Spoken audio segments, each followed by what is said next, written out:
Bismillahirrahmanirrahim.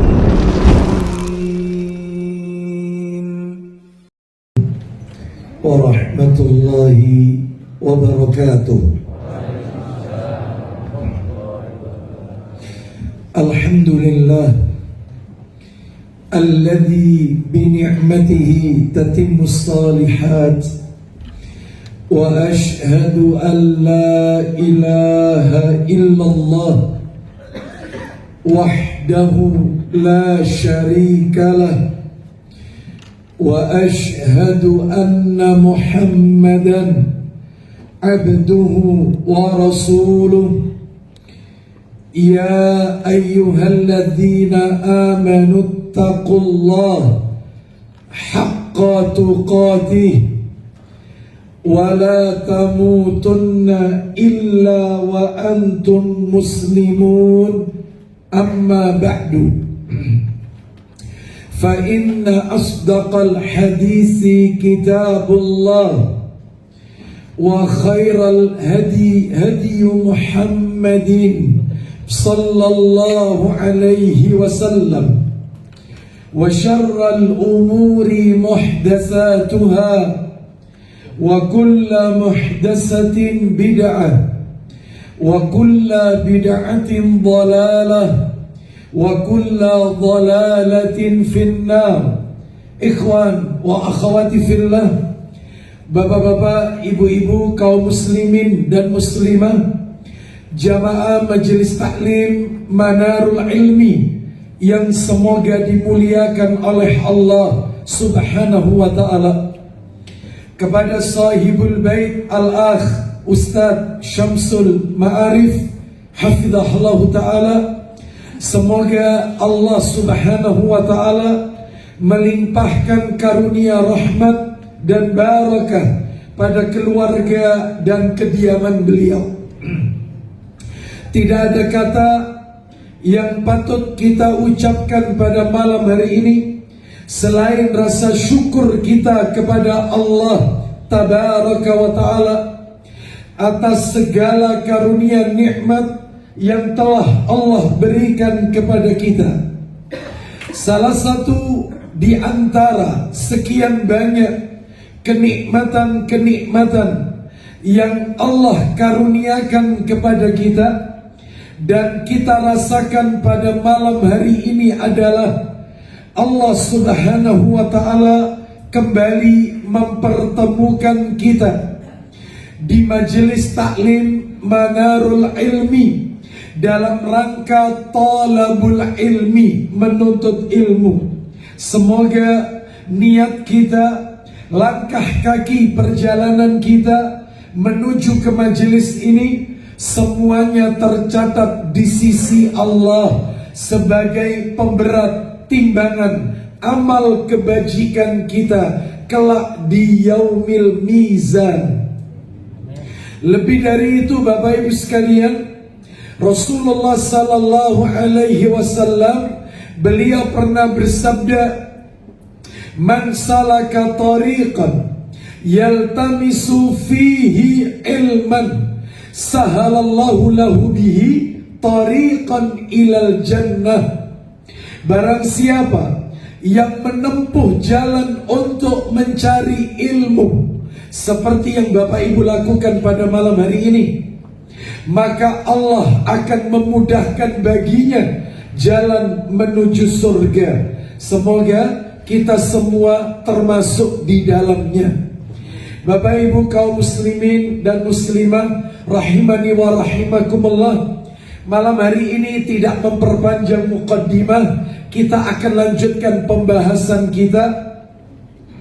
Terakhir kita masih berbicara tentang mafatihur rizq, kunci-kunci rizki. Sebagaimana Rasulullah sallallahu alaihi wasallam beliau pernah bersabda, "Innallaha la yudraku ma indahu illa bi ta'atihi." Atau kama qala Nabi sallallahu alaihi wasallam. Beliau bersabda, sesungguhnya rizki di sisi Allah tidak akan mampu diperoleh kecuali dengan mentaati Allah Azza wa Jalla. Sehingga apabila seseorang itu semakin taat kepada Allah, melakukan amalan-amalan ketaatan kepada Allah, maka Allah akan membukakan pintu-pintu, kunci-kunci rizkinya. Dan di antara amalan-amalan ketaatan yang sudah kita angkat ke permukaan, 10 amalan. Yang nomor 10 belum tuntas. Mudah-mudahan Bapak Ibu masih ingat 10 amalan tersebut. Yang pertama, melakukan hijrah. Yang kedua, memperbanyak istighfar dan bertaubat kepada Allah. Yang ketiga, mensyukuri semua nikmat yang Allah berikan kepada kita.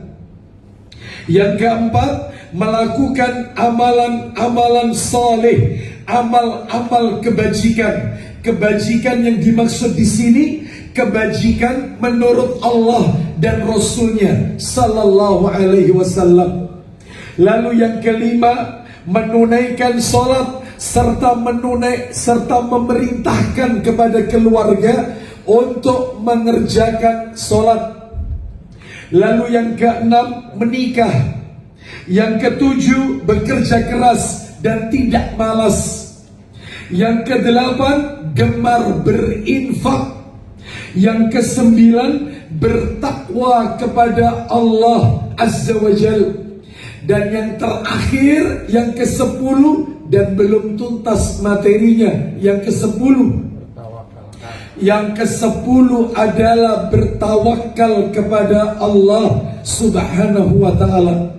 Maka terkait dengan tawakal ada 5 poin yang akan kita bahas seputar tawakal. Yang pertama, definisi tawakal sudah kita bahas, kita lewati saja. Yang kedua, tentang, masih ingat?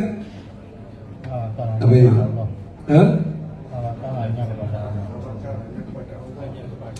Iya, bertawakal itu hanya kepada Allah Azza wa Jalla. Nah, terus yang ketiga, iya, tawakal itu tidak menafikan usaha. Jadi tawakal itu di dalamnya ada ikhtiar.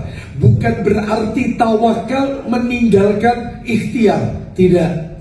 Lalu yang keempat, saat-saat kondisi-kondisi kita diperintahkan untuk tawakal, betul ya? Dan yang kelima, lah inilah yang belum kita sentuh, yang nomor 5. Apakah yang 5? Buah dari tawakal. Orang itu kalau bertawakal kepada Allah, apa yang akan Allah berikan kepada kita? Itu belum kita bahas kan?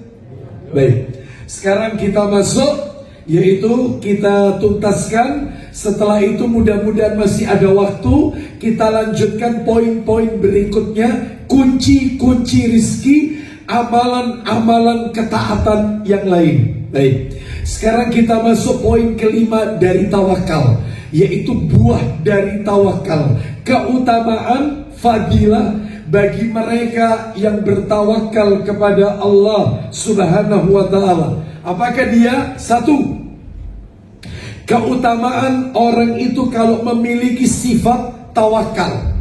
Yang pertama adalah dicintai oleh Allah Subhanahu wa ta'ala. Orang itu kalau tawakal, maka dia akan dicintai oleh Allah Azza wa Jalla. Mana dalilnya? Mana dalil yang menunjukkan orang yang bertawakal mendatangkan cintanya Allah Azza wa Jalla? Dalilnya ada di dalam Al-Quran. Suratnya surat yang ketiga, Ali Imran. Surat Ali Imran, ayatnya 159. Kita dengarkan muratalnya, siap dibantu terjemahannya. Ali Imran ayat 159.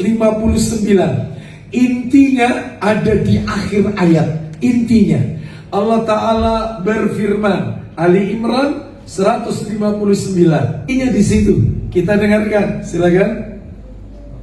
Maka disebabkan rahmat dari Allah lah kamu berlaku lemah lembut terhadap mereka. Lanjut.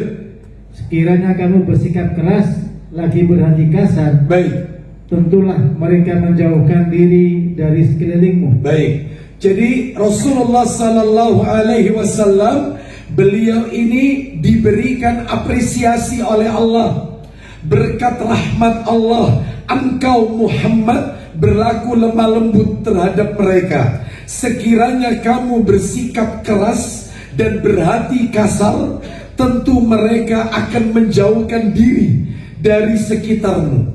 Jadi ini menunjukkan kepada kita salah satu bentuk akhlak yang luhur, akhlak yang mulia yang ada pada diri Rasulullah Sallallahu Alaihi Wasallam. Bapak Ibu harus tahu, Nabi itu tidak pernah beliau itu membalas, Nabi itu tidak pernah marah ketika fisiknya disakiti. Gak pernah marah. Tidak ada dalam sejarah Nabi ketika dilontari batu, ketika Nabi dilempari kotoran onta, ketika Nabi diludahi, lalu kemudian Nabi marah. Tidak pernah. Nabi tidak pernah emosi, Nabi tidak pernah marah ketika menyangkut pribadi fisik beliau. Tidak pernah marah. Tapi ketika agama Allah diacak-acak, marah. Mestinya kita seperti itu mestinya. Marahnya itu ada tempatnya. Marahnya itu marah yang terpuji. Lu gimana marah terpuji? Marah karena membela agama Allah. Marah dalam rangka membela sunnah Rasul yang diacak-acak. Itu marah. Ayat-ayat Allah diolok-olok, ya, karikaturnya Nabi dibuat, marah mestinya. Tetapi kalau itu menyangkut pribadi kita, nggak usah marah, nggak usah. Kita tidak diganggu orang ngamuk. Ya, seperti itu. Jadi Nabi Sallallahu Alaihi Wasallam itu marah karena Allah. Contoh, saya tunjukkan marahnya Nabi karena Allah. Di antaranya Nabi Sallallahu Alaihi Wasallam, beliau marah kepada seorang imam yang bacaannya terlalu panjang saat sholat fardu. Jadi Nabi marah sehingga makmumnya sholat sendiri. Jadi ini tidak mengikuti imam. Karena apa? Karena dia seharian sudah bekerja, capek, ternyata imamnya membaca surat yang sangat panjang. Maka Nabi marah kepada imam tersebut. Apakah engkau akan membuat fitnah di tengah-tengah umat ini? Apabila kau jadi imam, maka ringankan bacaanmu. Karena di antara kalian ada yang tua, ada yang punya uzur kepentingan. Maka jangan memanjangkan bacaan. Berarti marahnya Nabi karena Allah. Nabi pernah mau masuk rumah, gak mau. Ternyata Aisyah keluar dan Aisyah radhiyallahu anhuma sudah melihat raut wajah Nabi gak kayak biasanya. Berarti pertanda marah. Terus Nabi berkata, bantalan-bantalan apa yang ada dalam rumah itu? Ternyata Aisyah itu membelikan bantalan, yang bantalan itu gambar-gambar makhluk bernyawa. Nabi gak mau masuk rumah karena malaikat gak mau masuk ke dalam rumah tersebut. Lalu kata Aisyah radhiyallahu anhuma, kami membelikan bantalan itu sebagai tempat untuk Anda bersandar dan ketika Anda duduk. Ya. Lalu Nabi mengatakan, sungguh pelukis dari gambar itu akan dilaknat oleh Allah dan dia disuruh menghidupkan apa yang ia gambar tersebut. Jadi Nabi marahnya itu karena agama, bukan karena pribadi fisik beliau. Bahkan Nabi ketika di Taif pun dilempari batu, kakinya berdarah-darah. Malaikat penjaga gunung menawarkan diri untuk meletakkan gunung itu kepada mereka. Lu, mereka di sini siapa? Apakah penduduk Taif? Bukan. Ceritanya bukan malaikat itu nawari untuk menimpukkan gunung itu kepada penduduk Taif yang sudah nyakiti Nabi. Bukan. Justru malaikat itu menawarkan diri untuk menimpukkan gunung itu kepada penduduk Mekah. Karena kau keluar dari Mekah ini perilakunya orang Mekah. Ya, diintimidasi dakwanya Nabi, sehingga Nabi berpikir berarti medan dakwah harus berkembang. Gak bisa terus-terusan di kota Mekah, ekspansi harus dilakukan. Maka dipilihlah kota Taif. Jadi kan ceritanya begitu. Yang ngusir Nabi itu dari Mekah ya orang Mekah. Makanya yang akan ditimpakan gunung itu orang Mekah, bukan orang Taif. Itu kisahnya seperti itu yang benar. Ternyata Nabi tidak berkenan. Justru Nabi mendoakan agar ada salah seorang dari keturunan penduduk Taif yang kembali ke jalan agama Allah. Ternyata doanya Nabi dikabulkan. Ayo siapa ayo? Siapa? Betul. Keluar satu orang, cukup satu orang ini mewakili. Muncul orang dari kota Taif, namanya Abu Hurairah, sahabat Nabi yang paling banyak meriwayatkan hadis Nabi. Anda kalau buka Bukhari, Abu Hurairah, riwayat Muslim dikit-dikit Abu Hurairah. Ini menunjukkan doa Nabi dikabulkan oleh Allah Azza wa Jalla. Itu kalau andai kata kita ditawari malaikat, kira-kira gimana kira-kira? Ya, selesai, habisin aja sudah. Ya, maka tentunya beda. Makanya Nabi bersikap lemah lembut kepada mereka. Silakan lanjutkan Ustaz, ayatnya Ali Imran 159. Apa kata Allah Azza wa Jalla selanjutnya? Karena itu maafkanlah mereka. Maafkan mereka. Terus lanjut. Mohonkanlah ampun bagi mereka. Stop. Bayangkan, maafkan mereka, mohonkan ampunan untuk mereka. Pak, Bu, katanya para alim ulama, berdasarkan ayat ini, maka kita ini kalau disikapi, mohon maaf, kita ini kalau diganggu orang, kita kalau didolimi orang, kita kalau disakiti orang, sikap Anda pilih salah satu dari tiga ini. Dan tiga-tiganya ono dalil, ada dalil. Anda pilih nomor satu, boleh, ada dalilnya. Anda mau pilih yang nomor dua, boleh, ono dalilnya. Anda mau pilih yang nomor tiga, itu pun juga ada dalilnya. Cuman konsekuensinya beda, sesuai pilihan Anda. Emangnya apa Ustaz? Baik, Anda kalau disakiti orang, Anda diganggu tetangga, Anda diganggu teman, Anda didolimi orang, sikap Anda boleh pilih salah satu ini dari tiga ini. Silakan. Nomor satu, dibalas keburukannya dengan keburukan yang setimpal. Kau ngelarani aku, kau tak larani. Kamu ganggu rumah tanggamu tak rusak. Sama. Lo boleh itu Ustaz, boleh. Kamu nyakiti aku tak sakiti. Lo boleh. Keburukan dibalas keburukan, boleh. Ada dalilnya, ada. An-Nahl, minta tolong Ustaz. An-Nahl yang tadi dipotong dulu, Ali Imran-nya 159 dipotong. Kita dengarkan An-Nahl Ustaz, surat nomor 16 ayatnya 126. Kamu nyakiti aku, kamu tak sakiti. Kamu merusak nama baikku, nama baikmu tak rusak. Balas. Iya. Tapi Anda dapat apa? Dapat apa-apa. Cuman puas tok, lego. Sakno. Aku yo biyen yo loro kok kon. Hanya puas. Tapi boleh. Wong ada ayatnya. Silakan Ustaz, langsung artinya. An-Nahl surat nomor 16 ayat 126. Silakan Ustaz. Ayo.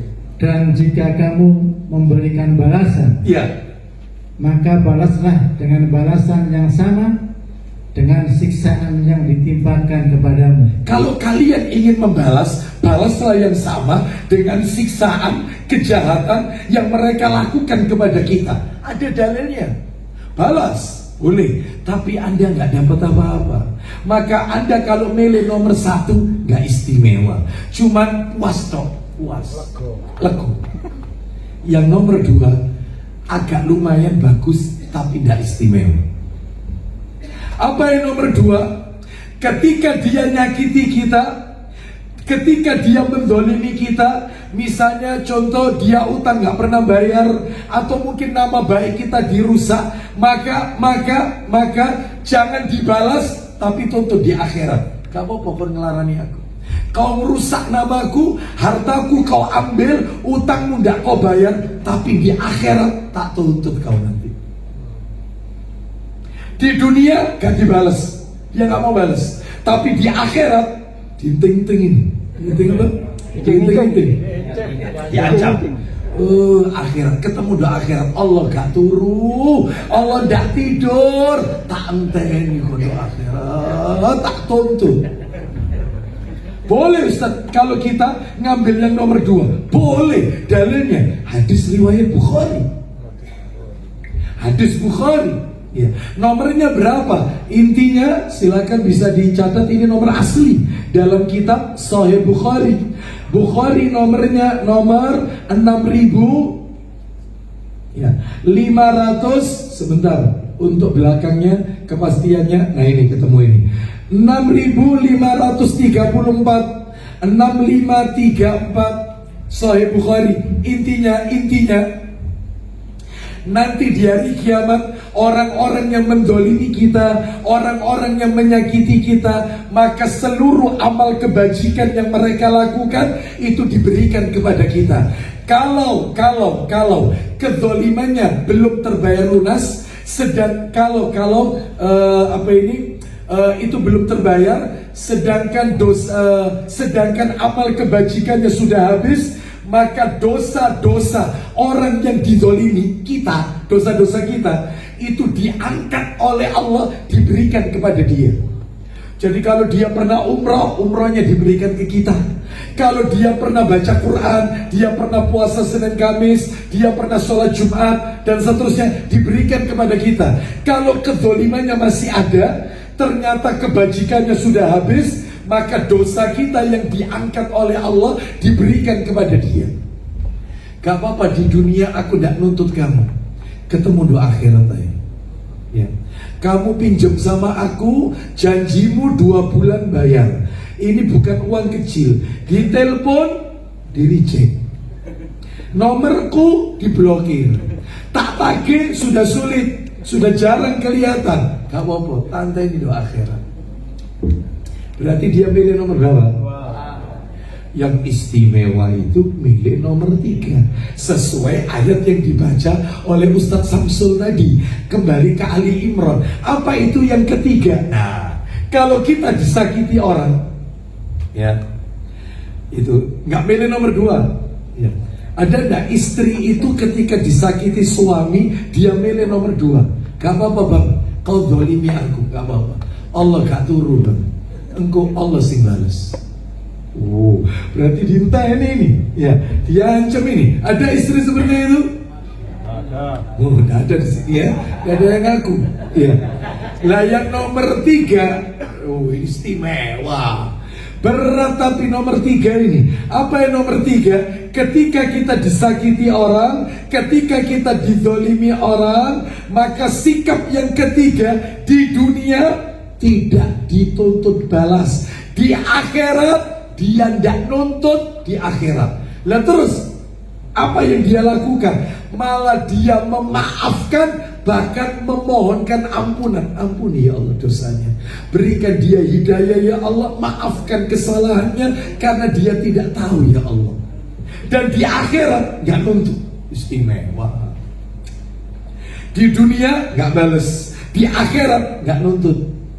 Justru di dunia dimaafkan dan didoakan ampunan. Ampuni dosa-dosanya ya Allah, maafkan kesalahannya ya Allah. Apa yang dia lakukan kepadaku dan kepada keluargaku itu karena kejahilannya. Ampuni dosanya ya, berikan kesempatan taubat ya Allah sebelum ajalnya. Ya apa kira-kira bisa nomor 3? Wangel. Ya. Nah, rata-rata ngambil opsi yang nomor berapa rata-rata? 2. Ya. Nomor 2. Ya. Ngempet tapi penting. Akhirat hitungan itu akhirat.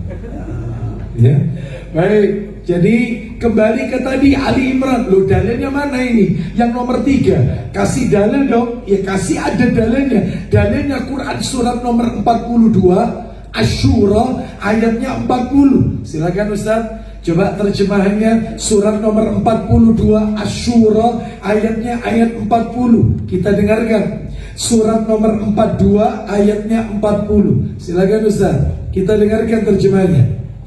Ya. Dan balasan suatu kejahatan adalah kejahatan yang serupa. Itu yang nomor 1 tadi, jahat dibalas jahat. Terus tapi dia tidak milih itu, dia milih yang nomor 3. Silakan Ustaz. Maka barang siapa yang memaafkan, Memaafkan. Terus dan berbuat baik, malah didoakan orangnya, maka pahalanya atas tanggungan Allah. Pahalanya no limit, tidak ada hitungannya, tanggungannya Allah. Lanjut Ustaz. Sesungguhnya Dia tidak menyukai orang-orang yang zalim. Baik, Bapak Ibu sekalian rahimani wa rahimakumullah, kembali ke surat yang tadi Ali Imran 159. Silakan bisa dilanjutkan. Ali Imrannya 159. Nah, sampai di kalimat karena itu maafkanlah mereka dan mohonkanlah ampunan untuk mereka. Loh, coba sudah dimaafkan, didoakan ampunan. Terus silakan Ustaz. Dan bermusyawarahlah, silakan. Dan bermusyawarahlah dengan mereka dalam urusan itu. Lanjut Ustaz.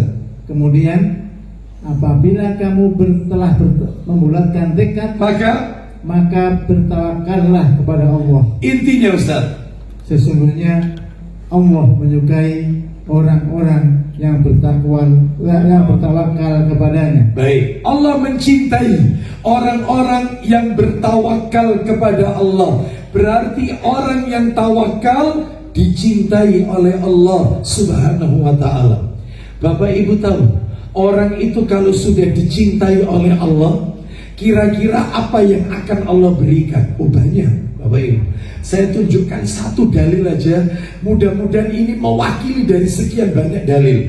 Allah itu kalau sudah mencintai seorang hamba, maka yang akan Allah berikan adalah, saya tunjukkan riwayat Bukhari dalam kitab Sahih Bukhari.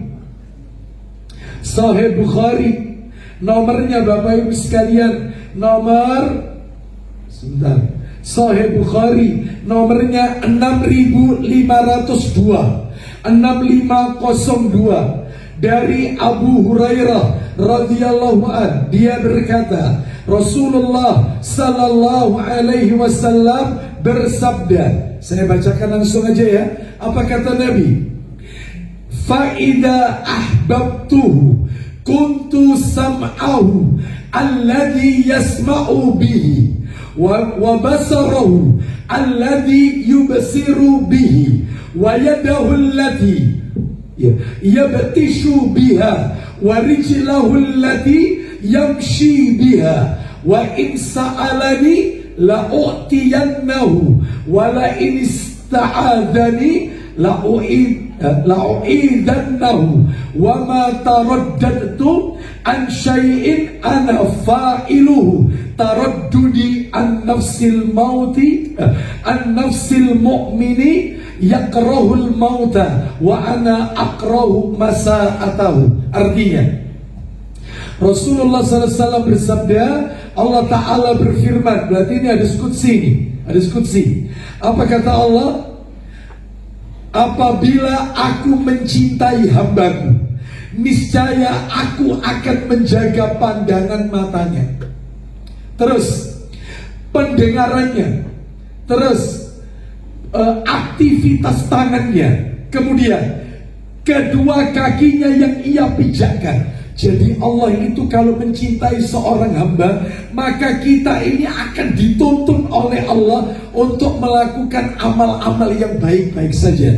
Pandangan matanya hanya untuk yang baik, pendengarannya, tangannya, kakinya, dan dihindarkan dari seluruh maksiat. Belum kelar, bila ia meminta kepadaku, pasti aku kabulkan. Kalau Allah sudah cinta, bila ia meminta perlindungan kepadaku, pasti aku lindungi. Aku tidak ragu melakukan sesuatu yang mesti aku lakukan melebihi keraguanku untuk mencabut nyawa seorang mukmin, di mana ia tidak menyukai kematian, sementara aku juga tidak ingin menyakitinya. Artinya Allah itu kalau mencintai seorang hamba, ketika sakaratul maut dibuat enak orang itu, tidak dibuat susah oleh Allah. Ketika nazak, maka kematiannya dibuat enak oleh Allah. Nah, itu. Mudah-mudahan kita termasuk orang-orang yang dicintai oleh Allah Azza wa Jalla. Dan salah satu tips kiat-kiat agar dicintai oleh Allah, bertawakal kepada Allah. Sekarang yang nomor 2, keutamaan buah dari tawakal. Yang nomor 2 adalah, yang kedua, akan mendapatkan pertolongan dari Allah, ditolong oleh Allah. Orang yang bertawakal akan diberikan pertolongan oleh Allah. Tawakal.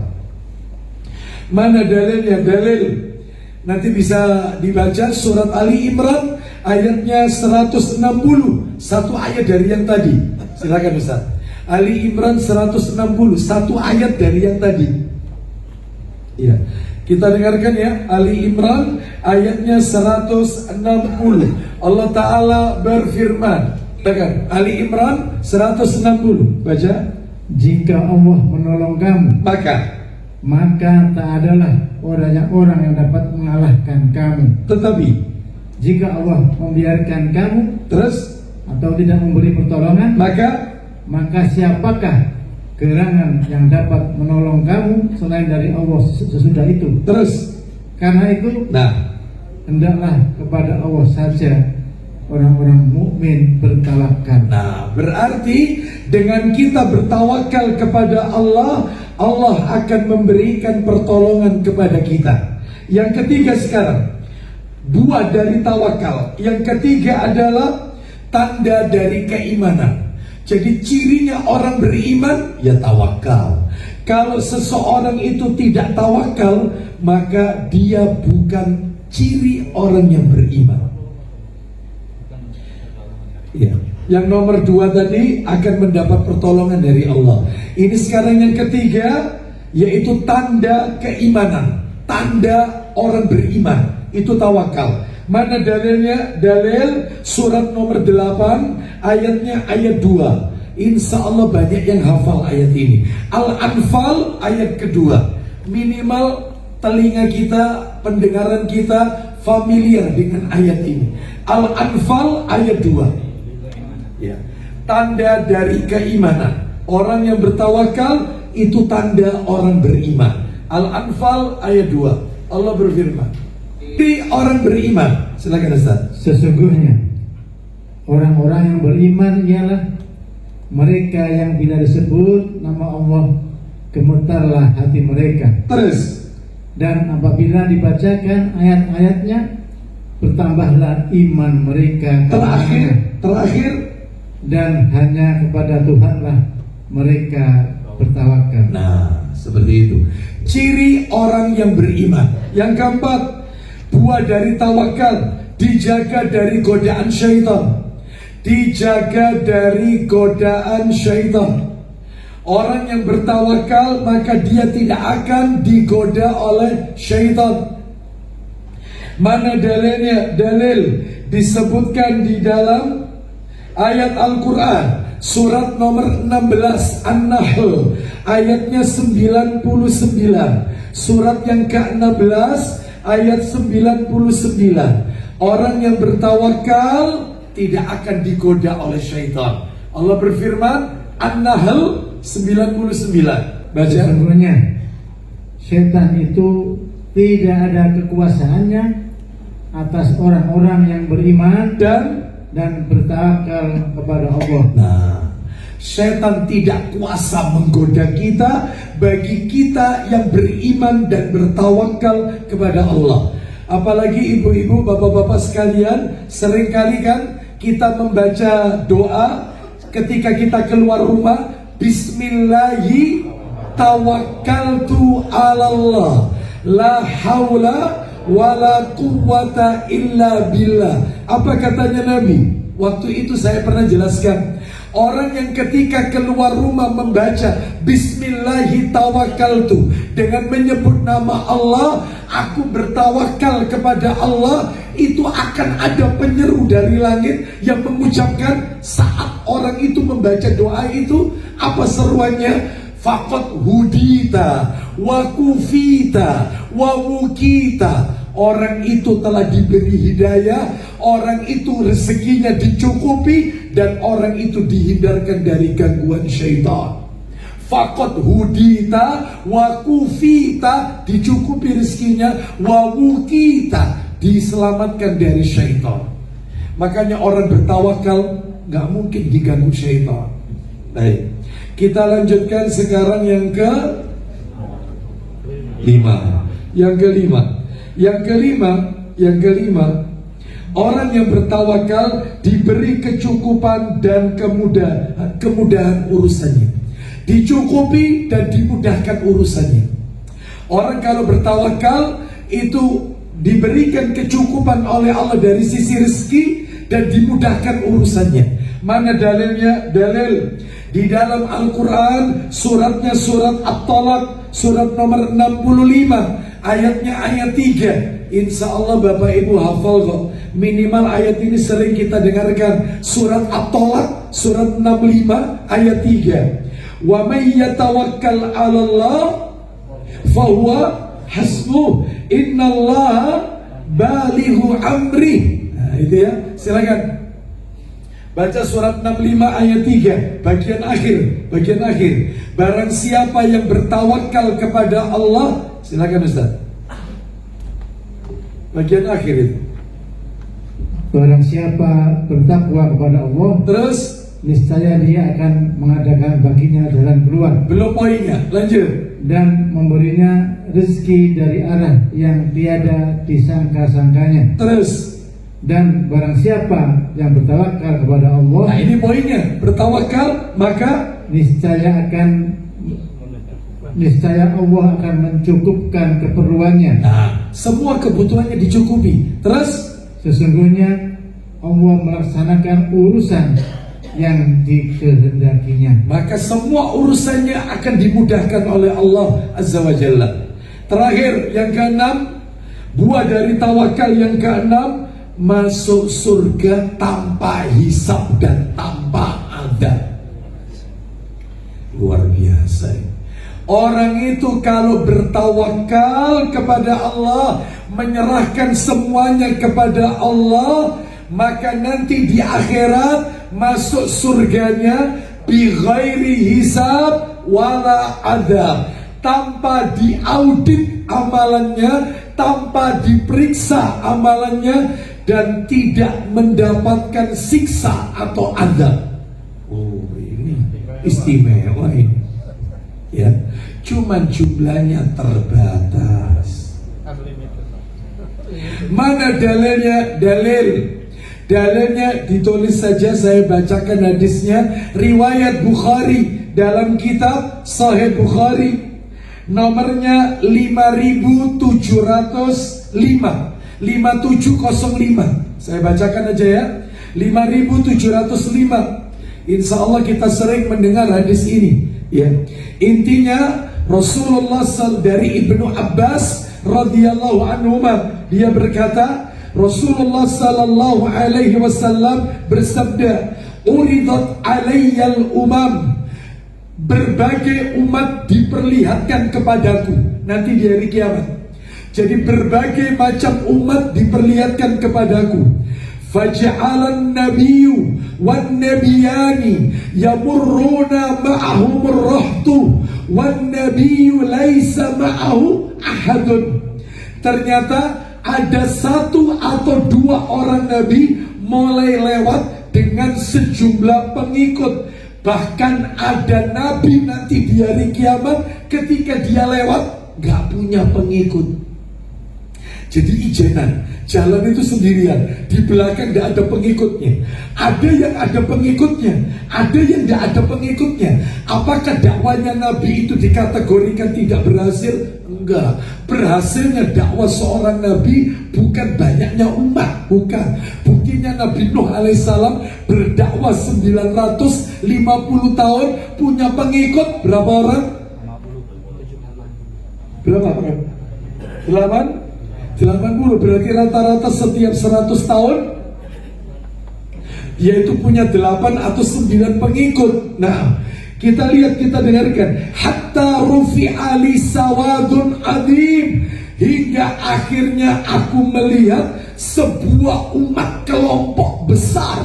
Ya, qultu ma hada ummati hadi, aku berkata kepada Allah, apakah mereka ini umatku? Wahai Allah, ini umatku? Kila, dikatakan kepada Nabi nanti di hari kiamat, bal hada Musa wa qaumuhu, tidak, akan tetapi ini umatnya Musa alaihissalam. Banyak umatnya Nabi Musa.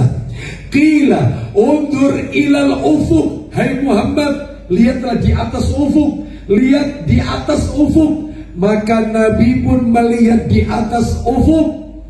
Ternyata Bapak Ibu, apa yang terjadi? Ternyata banyak sekali umat manusia yang memenuhi kolong-kolong langit penuh. Ya, kemudian aku berkata, kemudian dikatakan kepadaku, hadihi ummatuka wa yadkhulul jannata min haula'i sab'una alfan bighairi hisab wala adab. Ini Muhammad umatmu. Yang banyak ini, langit itu penuh dengan umat, ini umatmu.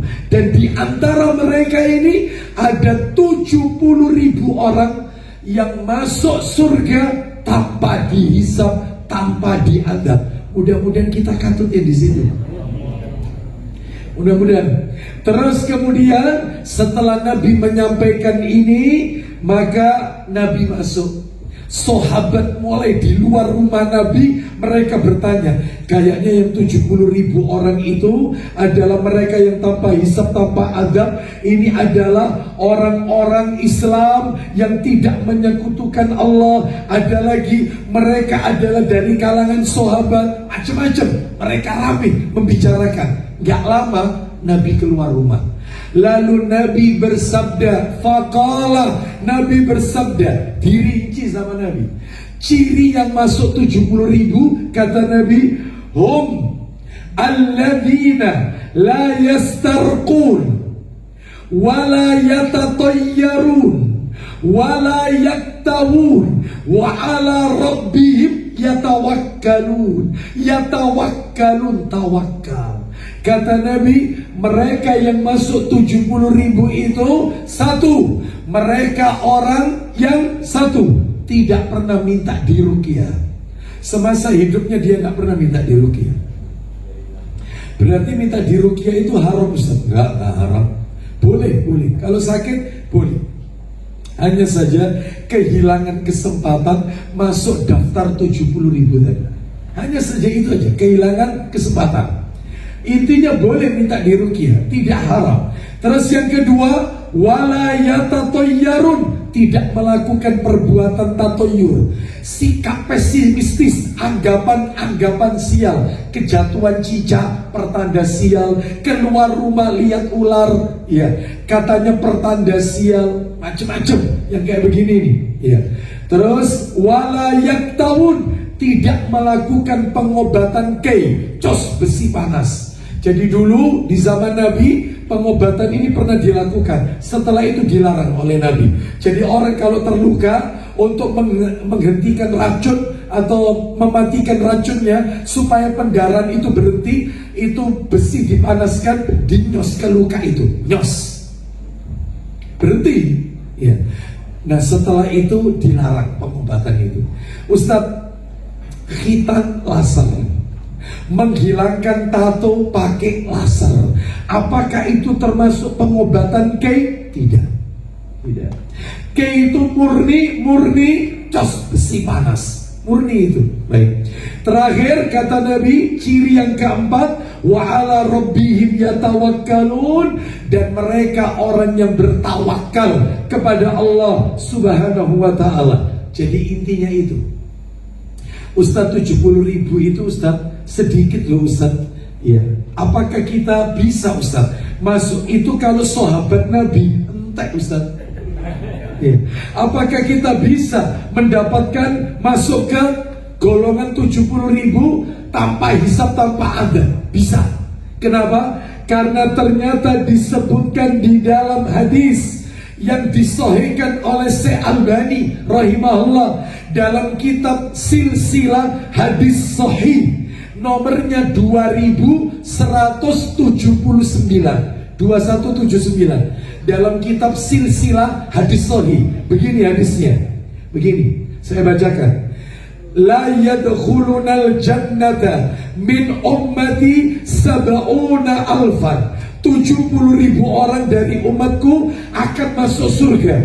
La hisaba alaihim wala adab. Mereka tidak mendapatkan hisab dan mereka tidak diadab. Nah ini poinnya ini.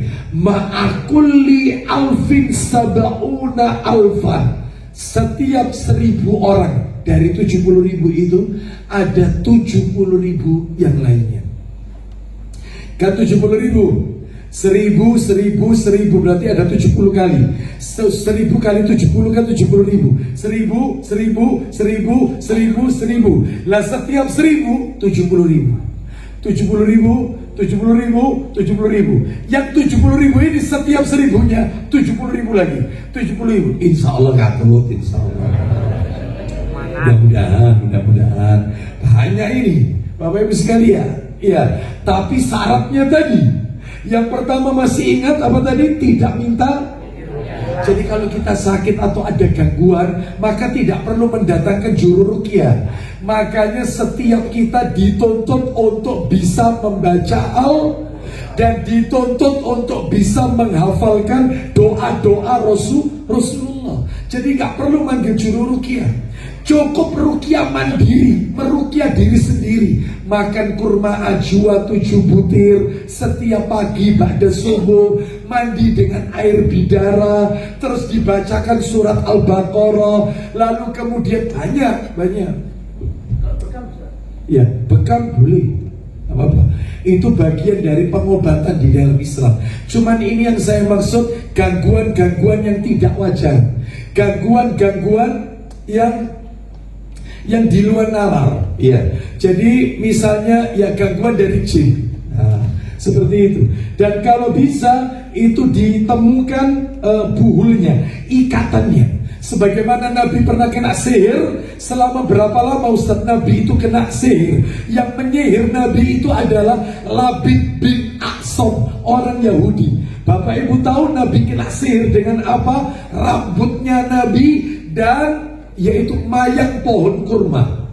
Makanya rambut kita yang suka rontok, terutama ibu-ibu, jangan bermudah-mudah dibuang. Kumpulkan, boleh Anda bakar atau Anda pendem ke tanah. Sebab itu bisa dijadikan media untuk pelet. Gimana caranya? Langsung yaitu kena ke orang itu.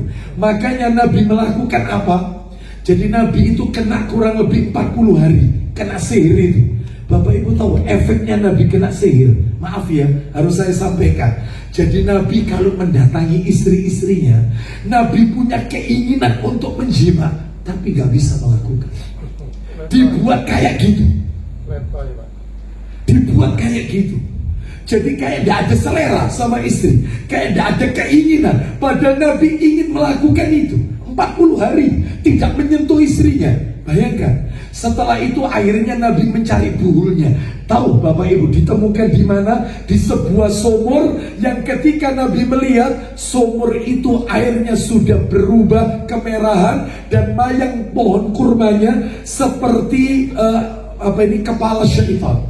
Ustadz kok bisa Labid bin Aqsam orang Yahudi dapat rambutnya Nabi? Jadi ceritanya ada seorang anak kecil, anaknya orang Yahudi, suka keluar masuk ke rumah Rasul. Anak ini yang diraih, dikasih imbalan tertentu, suruh ngambil rambutnya Nabi.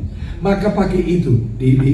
Makanya Bapak Ibu sekalian, kalau kita ada gangguan, tolong temukan buhul. Sebab buhul ikatan itu ibarat bagi setan, bagi jin itu ibarat apa itu istilah kalau peperangan itu apa itu? Ya tameng atau ini ya perisai ini loh apa itu markas apa itu ya? Ya bentengnya dia. Jadi kalau itu tidak ditemukan, maka kita ruqyah ya memang sembuh tapi beberapa saat kambuh lagi, kumat lagi. Tapi kalau itu ditemukan selesai. Dan itu biasanya bisa dideteksi. Contoh, saya kemarin ada jamaah kita. Jadi kalau dia masuk di kamar itu, hatinya gelisah terus kayak panas, kayak seperti ada beban di badannya dan seterusnya. Dipanggilkan Ustadz Juru Ruqyah berkali-kali, ya tetap sembuh sesaat, kambuh lagi. Tapi anehnya, ketika dia keluar dari kamar itu di ruang tamu, gak apa-apa. Berarti buhulnya di kamar itu. Saya sampaikan, percuma Anda lakukan itu, Anda harus menemukan. Cobalah dicari, karena Anda yaitu merasakan tidak nyaman ketika di kamar itu. Anda cari, ternyata betul ketemu buntelan kecil sekali, dan itu diletakkan di dalam kasur yang sedikit disobek, dimasukkan. Lah ketutup spray yang gak kelihatan lah. Jadi sama dia dibongkar betul itu. Dan itu dia tanya, Ustadz ini dibakar atau tidak? Kalau Anda bakar ini, orang yang melakukan ini langsung mati. Langsung. Makanya Nabi ketika menemukan rambut itu di sumur itu, para sahabat bertanya, apakah ini harus kami bakar? Enggak, jangan. Aku diutus oleh Allah tidak untuk nyakiti orang. Rasul sudah disakiti masih dimaafkan. Coba itu kalau kita misalnya itu kita. Rasul tidak, jangan. Cukup kau pendam saja. Maka jamaah kita juga berkata, gimana Ustaz? Jangan dibakar. Terserah antum mau bakar, antum mau balas. Dalilnya nomor 1, kau ngelarani aku, kau tak larani. Ya, tapi yang lebih mulia, maafkan. Pendam saja di tempat yang tidak diketahui orang, yang jauh. Ya, selesai. Betul. Begitu itu dilakukan, dipendam, selesai, pengaruh itu hilang sudah. Jadi harus ditemukan itu buhulnya itu, ikatan itu. Ya, baik. Jadi jangan minta di ruqyah sendiri saja. Ya. Ciri-cirinya kalau kita diganggu setan gimana, diganggu jin Ustaz? Banyak ciri-cirinya kalau ingin mendeteksi. Di antaranya kalau tidur suka tindian, ya. Suka tindian, menggigau. Tidur siang, tidur malam mesti menggigau. Apa itu? Gerakap. Ngelindur. Yang kedua, kalau tidur giginya suka berbunyi. Harus diruqyah. Ya. Berarti jin mau ikut dia. Ya, seperti itu. Dan macam-macam, ada beberapa. Baik, kita lanjutkan Bapak Ibu sekalian. Jadi ini masuk surga tanpa hisab dan tanpa ada. Ya, baik. Sekarang kita akan masuk kunci-kunci rizki dari amalan yang nomor 11. Ya betul ya, nomor 11 ini ya. Nomor 11. Apa itu? Yang nomor 11. Kalau nomor 10 kan tawakal, sudah tuntas materinya. Sekarang yang nomor 11 adalah tegar di atas kebenaran alias istiqomah. Orang itu kalau istiqomah dalam beribadah, orang itu kalau memiliki kontinuitas, ajak istiqomah dalam beribadah, maka rezeki akan Allah berikan kepada kita. Kontinu, ajak, tidak fluktuatif, tidak naik turun, ajak lurus, istiqomah, kontinu, langgeng, maka rezeki akan Allah berikan. Dalilnya di mana? Dalil Quran surat nomor 72, surat Al-Jin. Surat 72 itu surat Al-Jin. Surat Al-Jin. Ayatnya ayat 16. Surat nomor 72 ayatnya ayat 16. Allah Ta'ala berfirman, kita dengarkan Al-Jin ayat 16. Silakan Ustaz. Dan bahwasanya jikalau mereka tetap berjalan lurus di atas jalan itu, Nah, di atas ajaran Islam, jalan lurus istiqomah, niscaya benar-benar kami akan memberi minum kepada mereka air segar atau rezeki yang banyak. Nah, di dalam tafsir Ibnu Katsir yang dimaksud dengan ma'an ghadaqa, air yang cukup, maksudnya rizki yang melimpah. Ya. Orang kalau istiqomah ajak, maka Allah akan berikan yaitu rizkinya. Ustadz, bisa kita istiqomah? Insya Allah. Iya. Pak, Bu, maaf. Kalau ada di luar sana, maaf ya, kalau ada di luar sana, ada sebagian dai atau ustadz atau siapapun yang dalam ceramahnya suka berkata seperti ini, maaf, Bapak Ibu sekalian, hendaknya kita ini menjadi seorang hamba yang hari ini lebih baik daripada hari kemarin, dan hari esok harus lebih baik daripada hari ini. Tanya sama Ustadz itu, tanya, Anda bisa Ustadz? Tanya ya. Tanya sama dia, Anda bisa Ustadz?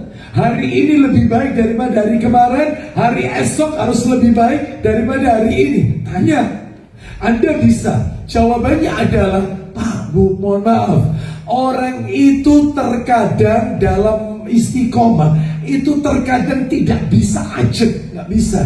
Terkadang naik turun. Ibarat anak kecil belajar jalan, satu saat dia juga akan terjatuh. Seperti itu. Makanya Allah sebutkan dalam Al-Quran, orang kalau belajar istiqomah gak bisa terus kemudian trennya itu naik terus, gak mungkin, mustahil. Makanya tanya sama orang itu, Anda bisa Ustaz? Hari esok lebih baik daripada hari ini? Gak bisa. Pasti satu saat Anda akan terjatuh. Makanya Allah sebutkan dalam Al-Quran, nih, Anda akan kaget kalau dengar ayatnya.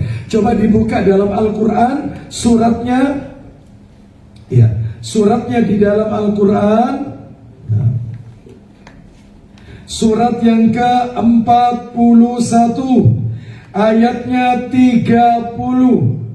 Surat 41 ayatnya 30. Ya. Oh, sebentar. Surat 41 ayat 6. Maaf, bukan 30. Surat 41 ayatnya 6.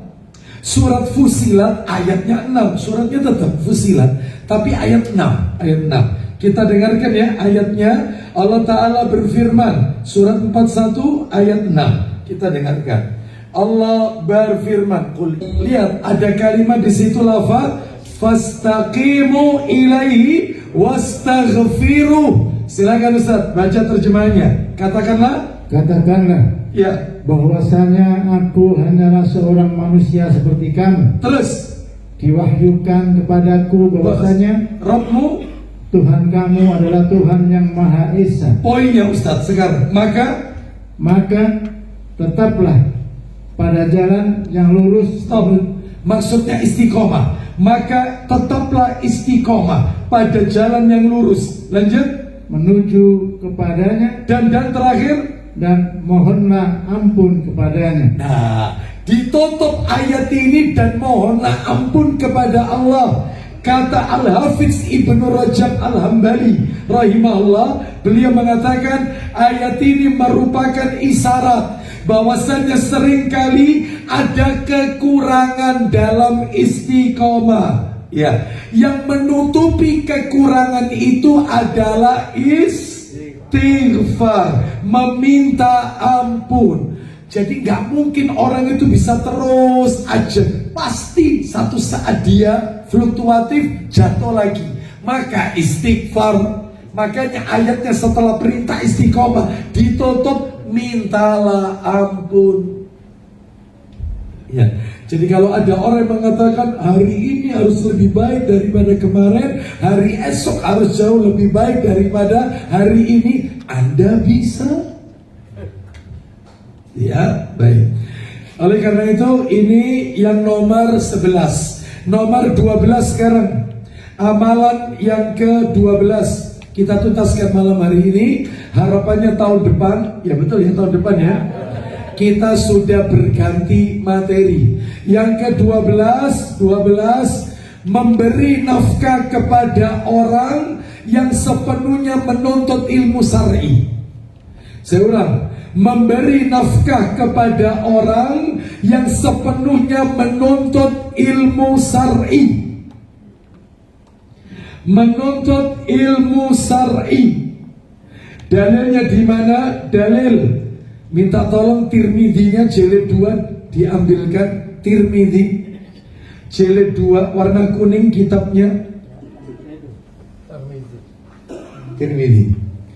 Tirmidzi jilid 2 nomornya 2345. Udah diingat nomornya 2345. Tirmidzi dari Anas bin Malik radhiyallahu anhu, dia berkata, ya silakan Ustaz.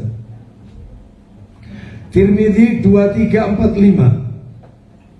Nama orang terakhir Anas bin Malik. Ada Ustaz?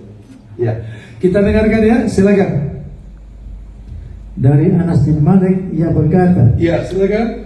di masa Rasulullah Nah, terus ada dua orang bersaudara. sambil dibayangin ya, di masa Rasulullah ada dua orang kakak beradik bersaudara ini. Lanjut. Salah seorang di antara mereka Ya, mendatangi Rasulullah, terus.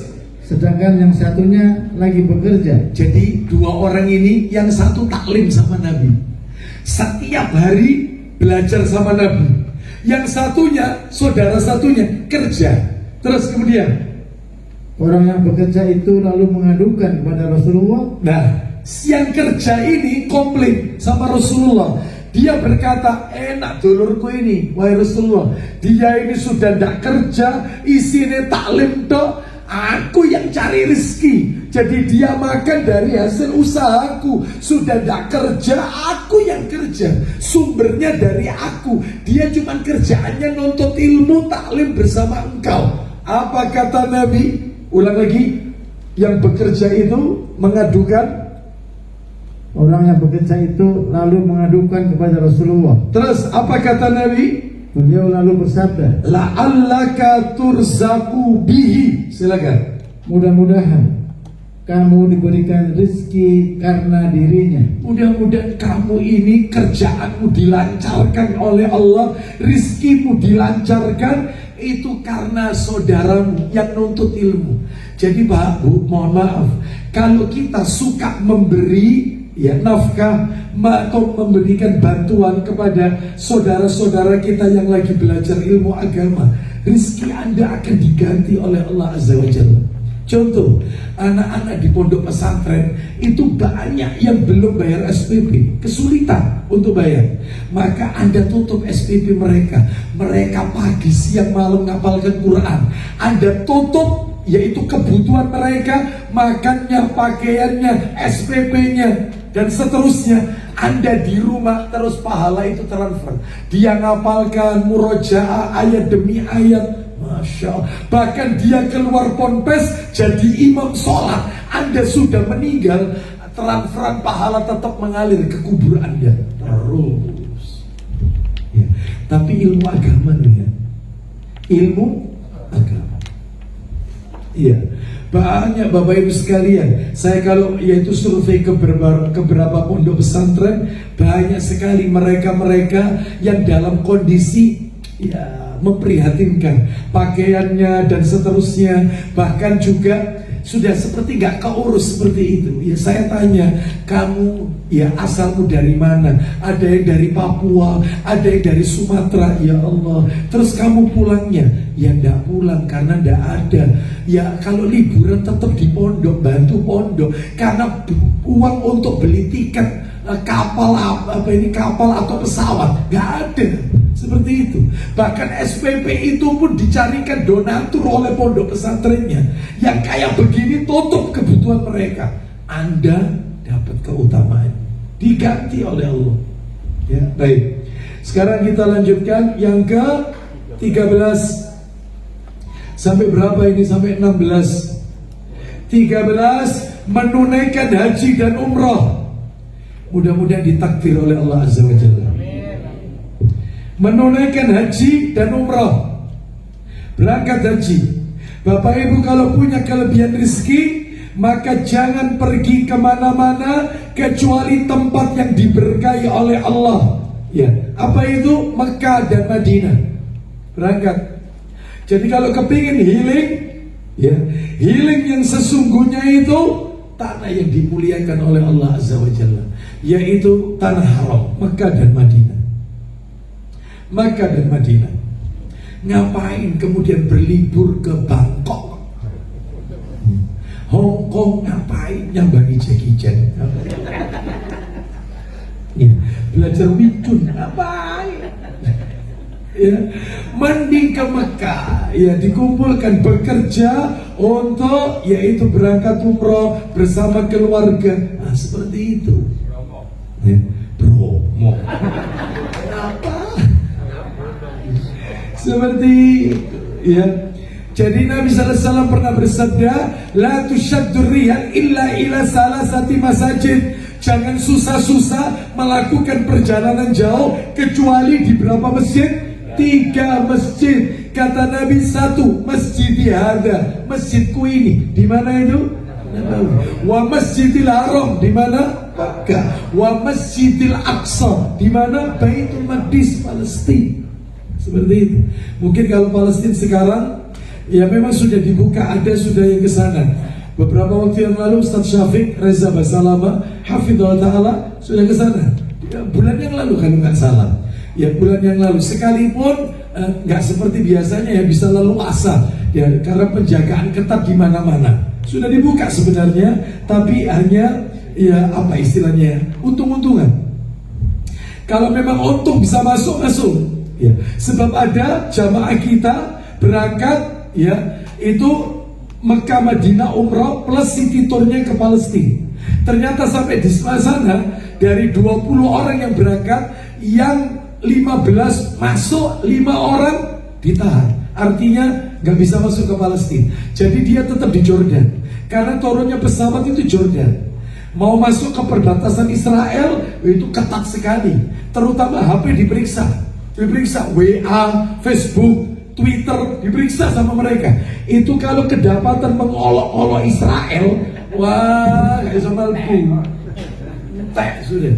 Makanya ini pemilik travel KBI ya, atau ya travel itu kalau sudah mampir Palestina, maka semuanya harus di-cleaning. Artinya Facebook dinonaktifkan, Twitter, Instagram nonaktif sudah.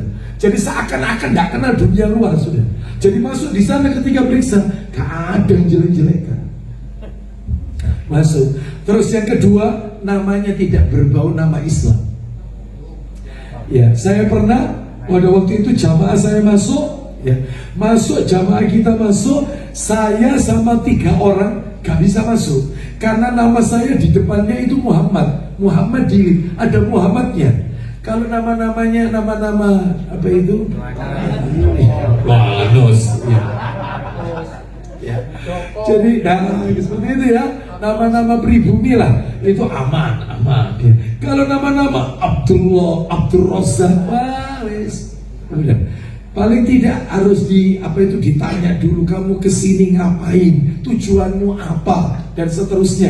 Berapa hari, hotelmu di mana, tour leadermu siapa namanya, terus kemudian apa yang kamu ketahui tentang Israel dan seterusnya. Oh, ketat sekali, ketat. Dan itu ketika kita lewat untuk paspor, tentara di mana-mana, dan itu mesti senjatanya dikokang. Dan itu bom itu ada di kanan kirinya. Gitu. Saya pernah ngajak sama keluarga, ya. Katanya putri saya, Pak, ikut nek lo kursi itu aja Pak. Habis itu. Makanya niat no sahid, niat no sahid. Ya, jangan dilihat, terus istighfar, nunduk saja terus. Ya, nunduk, nggak usah pakai apa pakai takbir Allahu Akbar. Jangan. Iki lo kursi di entek sudah. Niat nusahid aja, niat nusahid. Jadi kalau mau masuk Masjidil Haram mesti dikokang sama dia. Ya, seperti itu. Jadi memang untuk nakut-nakuti supaya kita nggak ke masjid. Maksudnya itu. Dan tentara perempuan mereka, wah jahat-jahat. Oleh karena itu kalau kita punya rezeki ke sana, ya gak apa-apa. Mekah Madinah aman, insya Allah aman. Ya, Mekah Madinah ngapain terus kemudian keliling ke mana negeri-negeri yang lain, Eropa dan seterusnya. Baik. Mudah-mudahan kita diberikan kelapangan rezeki untuk bisa menunaikan haji dan umrah. Dalilnya, ayo minta tolong Sahih Targhib jilid 3 Ustaz. Sahih Targhib wa Tarhib jilid 3, nomornya 1105. 1105. 1105. Kita dengarkan. Jilid 3. Iya, 1105. Tabi'u, kata Nabi sallallahu alaihi wasallam, tabi'u bainal haji wal umrah fa innahuma yanfiyanil faqra wadh-dhunuba kama yanfil kiru khabasal hadid. Silakan. Dari Ibnu Mas'ud, dari Abdullah yaitu Ibnu Mas'ud. Silakan. 1105. Iya. Dari Abdullah yaitu Ibnu Mas'ud, dia berkata, Iya. Rasulullah SAW bersabda, Isinya hubungkanlah, jadikanlah saling menyusul antara haji dan umroh. Nah, nggak apa-apa, haji umroh, ya, atau umroh saja, nggak apa-apa, berkali-kali, boleh. Terus lanjut. Karena keduanya dapat menghapus kefakiran dan dosa-dosa sebagaimana ububan tukang besi mengikis karat besi, terus emas dan perak. Nah, jadi Bapak Ibu sekalian perhatikan tadi, orang yang menunaikan haji dan umrah bisa menghapus kefakiran. Berarti Allah berikan kekayaan, rizki, kefakirannya dihapus. Gak ada ceritanya orang pulang haji tambah miskin, gak ada. Gak ada ceritanya orang pulang umroh hidupnya tambah terpuruk, gak ada. Rizkinya pasti diganti oleh Allah. Ya. Oleh karena itu maka yang berangkat umroh, kemarin ada yang tanya, Ustadz mana yang didulukan, umroh balak-balik atau sedekah kepada saudara kita yang kebanjiran? Masih banyak yang membutuhkan di negeri kita, longsor dan seterusnya. Masa umroh bolak-balik? Pak Bu, gak ada ceritanya di zaman Nabi, yaitu orang itu mengalihkan hartanya untuk membantu kaum muslimin yang lain daripada umroh bolak-balik. Gak ada. Intinya boleh tiap bulan umroh terus, gak masalah. Setahun 3-4 kali umroh bolak-balik, gak apa-apa. Kalau ada uang, memang ada yang tiap bulan ada pembimbingnya, berangkat terus, tour leadernya berangkat terus, iya. Seperti itu, gak masalah. Ya, jadi kemudian Ustadz ini kan lagi banyak kesusahan, banyak kebanjiran, longsor, puting beliung dan seterusnya. Apa enggak sebaiknya dialokasikan? Udah, ada.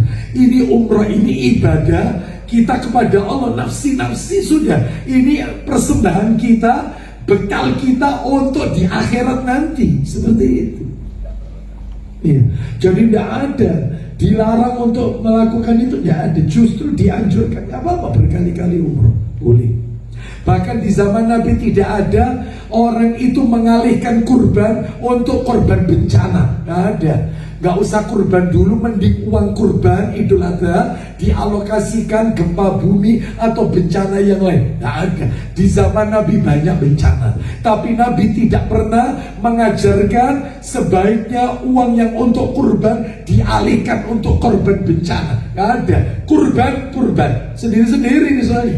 Termasuk umrah bolak-balik, gak apa-apa. Nanti ada kelebihan rezeki yang lain, bantu saudara kita. Nah itu ya, baik.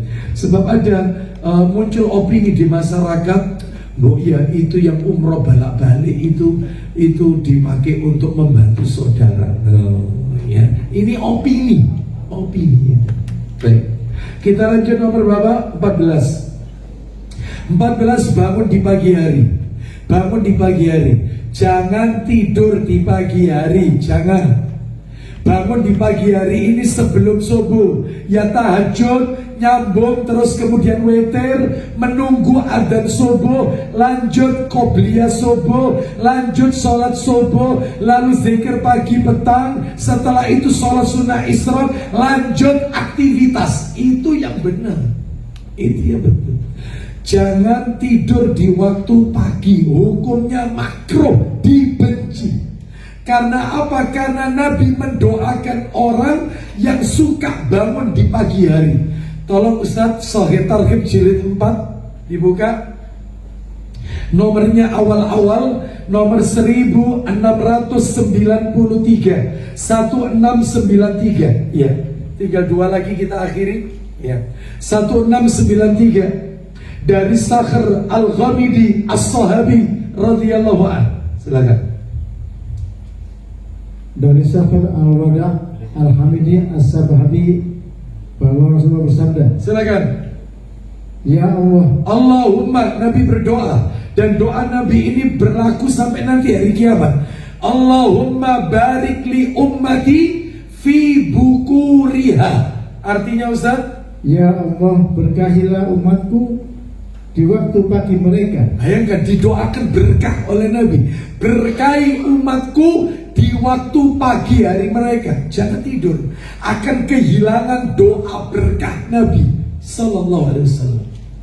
Maka bangun di pagi hari. Apalagi menantu, jangan siang-siang bangunnya. Ya, seperti itu. Ya, jadi bangun pagi hari, bangun.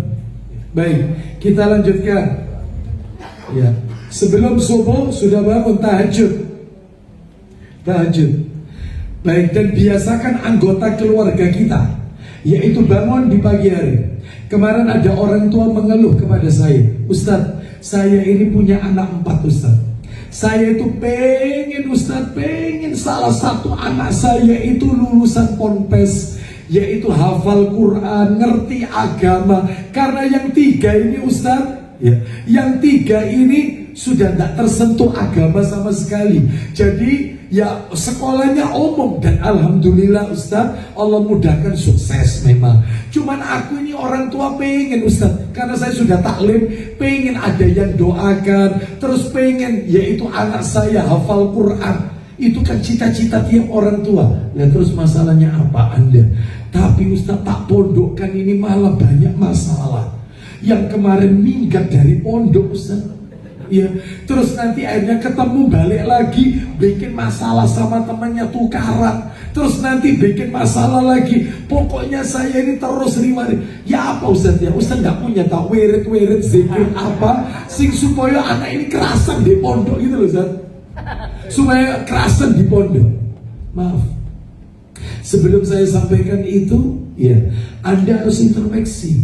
Yang bikin anak itu seperti itu Anda. Maaf, harus saya katakan, loh kok bisa? Saya mau tanya, apakah anak sebelum dipondokkan Anda manja? Oh iya Ustaz, tak manja. Dia minta apa tak belikan, ya itu salahnya. Ketika jam 2 dini hari Anda tidak biasakan anak Anda, bangun. Tahajud, meskipun tidak tahajud witir dok, setelah itu jangan tidur, baca Quran, murojaah, baca Quran sampai subuh. Habis subuh ke masjid, sholat subuh di masjid. Habis sholat subuh di masjid, nunggu di masjid, dengarkan taklim sampai sore. Kalau itu Anda biasakan mulai dini, begitu masuk pondok pesantren, gak kaget. Ternyata kayak di rumah ya, bangun jam 2, terus jam 7 murojaah, terus belajar bahasa Arab, nanti istirahatnya siang, sore murojaah lagi, malam murojaah. Kok kayak di rumah ya? Karena suasana di rumah dikayakan kayak pondok. Gak kaget, Anda tidak akan berontak, betul atau tidak? Tapi karena suka dimanja, kalau uang, sampai anak itu dipegangi ATM katanya, dipegangi. Jadi dia dikit-dikit Shopee, ya, dikit-dikit GoFood, dikit-dikit. Lah di dibatasi sehari tidak boleh lebih dari 10.000 jajan. Lah dia dibatasi, lo aku biasa entek 50.000, lagi 10.000, ya berontak, minggat dari pondok, gak kuat. Iya, makanya mulai dini sebelum dipondokkan, buat aturan kayak pondok, buat aturan. Kamu sih tiap hari jajananmu tidak lebih dari 10.000, dan kamu tiap jam 2 bangun. Orang tuanya juga bangun. Ojo nangini anak dia turun.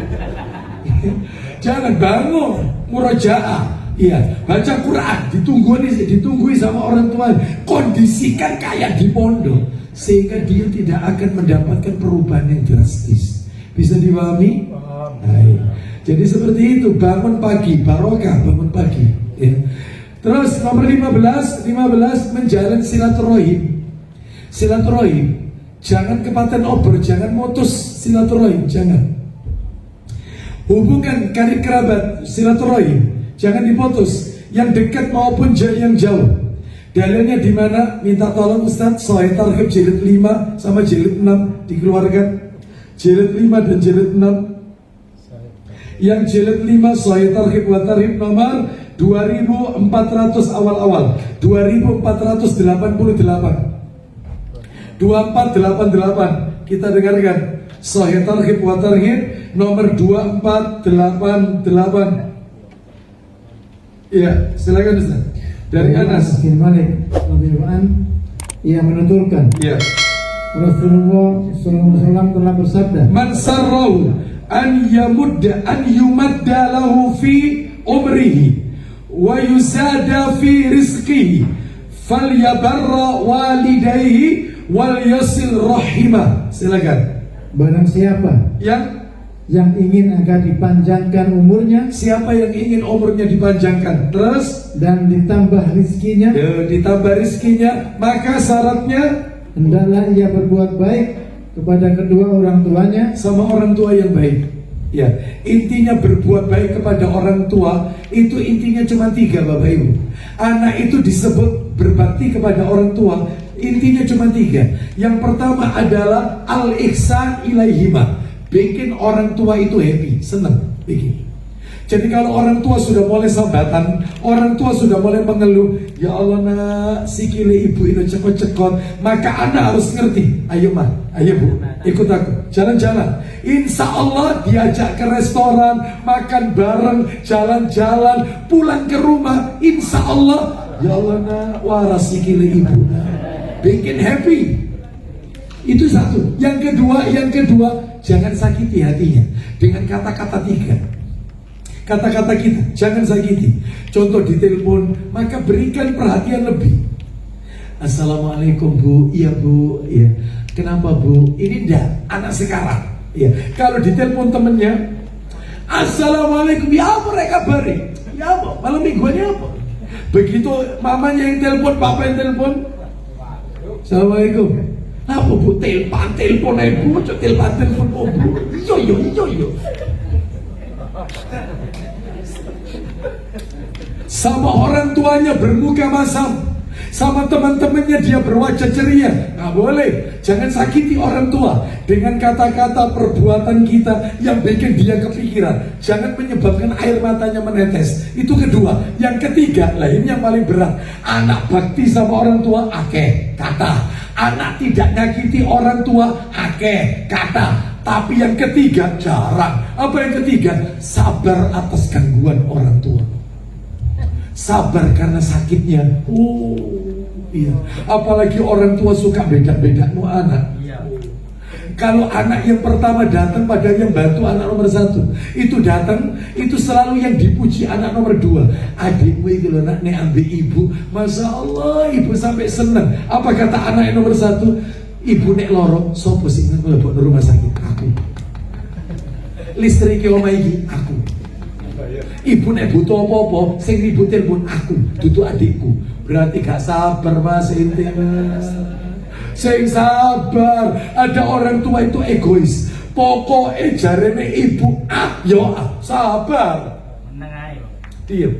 Ya.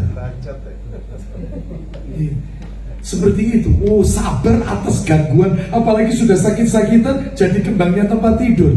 Maka dia jijik membersihkan kotoran orang tua, padahal kesempatan masuk ke surga dengan merawat orang tuanya. Harus sabar. Sebab ada anak itu, ya Allah kalau memang kau harus ambil jumpuan, ya Allah wes jumpuan wes gak kuat aku wes. Apalagi terus cerewet, rewel, ya. Saya tahu bu, iya.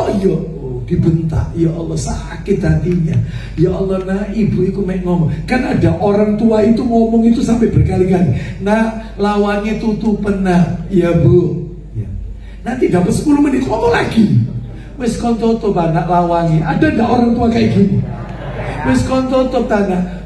Iya bu, iya tak tutup bu. Nanti dapat 15 menit. Ojo lali loh nak tutupan. Iya bu. Mulai tinggi kan nadanya kan, gak sabar berarti. Ya, harus sabar. Iya, seperti itu. Bisa sabar kira-kira? Apalagi orang tua tambah usianya, lanjut usia, baperan, tersinggungan. Harus sabar. Surganya di situ soal. Apalagi sama mertua sing cerewet, cuwahat, junya panjang, cuwahat, cerewet ceriwis. Ya, lu kok dintek? Makanya ada menantu itu, ya Allah Ustaz, saya itu gak kuat ikut mertua Ustaz. Suami saya itu sebenarnya orang kaya Ustaz, belikan saya rumah itu mampu sebenarnya. Mampu, cuman karena dia anak semata wayang, maka dia minta saya untuk nunggui ibunya. Karena apa? Kalau ditinggal kasihan sendirian. Tapi Ustadz, saya kehilangan privasi. Titik-titik kok di komen Ustadz. Masak titik apa di komen, nyapu titik di komen. Makanya tiap pagi Ustadz pakai CTM ini Ustadz. Jadi tidur terus. Pakai obat gatal ini. Turun terus ini. Ya Allah, boleh sabar. Itu adalah surga Anda. Berbahagialah yang punya mertua cerewet. Berbahagialah. Ladang amal antum. Ya, mertua dan orang tua. Ya. Baik, apalagi mertuanya lebih dari satu. Masya Allah. Sabarnya level tinggi. Ya. Kita lanjutkan. Ya. Nomor berapa terakhir? 16. Oh belum. Tadi berbakti sama orang tua. Terus Ustaz, yang nomor 15 tadi, lanjutannya tadi, saya target suruh bakti kalau kepingin umurnya panjang, rizkinya dilapangkan, suruh bakti sama orang tua dan Ustaz, silakan. Dan menjalin hubungan dengan kerabatnya. Silaturahim. Ya. Terakhir nomor 16 penutup. Yang nomor 16, ya, amalan-amalan yang bisa mendatangkan rezeki adalah meluangkan waktu hanya untuk beribadah kepada Allah. Waktunya hanya untuk Allah. Habis taklim pulang ke rumah kan, Anda belum ngantuk. Ya, apalagi kena penyakit apa itu? Insomnia, sulit tidur malam, maka pakai baca Quran. Daripada nonton bola begadang lihat televisi gak jelas, maka pakai baca surat Al-Kahfi. Pakai untuk berdoa ini malam Jumat, perbanyak baca sholawat. Seperti itu. Terus ibadah. Ya, tidak ada satupun waktunya kecuali untuk Allah Azza wa Jalla. Nyetir mobil tetap ibadah, zikir. Daripada di mobil lihat helmnya orang, lihat jaketnya orang, terus dengarkan musik, ngelamun dan percuma, gak ada manfaat. Pakai zikir, pakai baca Quran. Lampu merah berhenti, baca Quran. Insya Allah manfaatnya lebih banyak. Seperti itu. Ya. Baik, mana dalilnya? Dalil Sahih Targhib wa Tarhib jilid 6, nomornya 3165, 3165. Ya, dalil ini dibaca, kita akhiri. Tutup sudah. 3165 jilid 6, 3165. Sahih Targhib wa Tarhib 3165. Baca Ustaz. Dari Makil bin Yasar radhiyallahu anhu, Ya. dia mengatakan, Ya. Rasulullah SAW bersabda, Isinya, Rob kalian berfirman, nah berarti ada skutsi. Silakan. wahai Bani Adam, Wahai Bani Adam, berkonsentrasilah untuk beribadah kepadaku. Suruh konsentrasi, suruh waktunya untuk Allah. Terus, niscaya aku akan penuhi hatimu dengan kekayaan. Terus kemudian, dan aku penuhi tanganmu dengan rizki. Rizki. Aku penuhi tanganmu dengan rizki, hatimu dengan kekayaan. Merasa cukup qanaah. Terus kemudian, wahai Bani Adam, ya, janganlah engkau menjauh dariku. Jangan. Waktunya jangan dihabiskan untuk selain dari jalan Allah. Terus, karena jika demikian, maka niscaya aku akan penuhi hatimu dengan kefakiran. Fakir. Terus terakhir, dan aku penuhi tanganmu dengan kesibukan. Nah, terus akhirnya nggak sempat ke masjid, bahkan dalam sehari nggak sempat sholat dua rakaat. Bayangkan betapa ruginya. Oleh karena itu Allah berfirman, faida faraghta fansab wa ila rabbika farghab. Apabila kalian telah menyelesaikan satu urusan ibadah, kerjakan urusan ibadah berikutnya. Kita diciptakan oleh Allah, tujuannya untuk apa? Wa ma khalaqtul jinna wal insa liya'budun, untuk ibadah, jangan untuk yang lain. Percuma main skat, main catur, nggak ada manfaatnya. Main ular tangga, nggak ada manfaatnya. Main monopoli, nggak ada manfaatnya. Main game, nggak ada manfaatnya. Duduk di warkop dan nggak ada manfaatnya. Mending duduk di majelis ilmu. Jalan-jalan nanti ini libur panjang, mending jalan-jalan ke taman surga. Mana taman surga? Manarul ilmi. Daripada taman Bungkul, apalagi taman safari, nggak ada manfaat. Nggak ada manfaat. Yang seperti itu, mending taman surga. Wallahu a'lam bishawab. Demikian yang bisa kami sampaikan. Semoga menjadi tambahan ilmu yang manfaat. Mudah-mudahan Allah memudahkan kita untuk melakukan amalan-amalan ketaatan kepada Allah Subhanahu wa taala, sehingga Allah wafatkan kita dalam keadaan husnul khatimah. Semoga tidak hanya di dunia saja Allah mempertemukan kita, tapi sampai di surga Allah Subhanahu wa taala.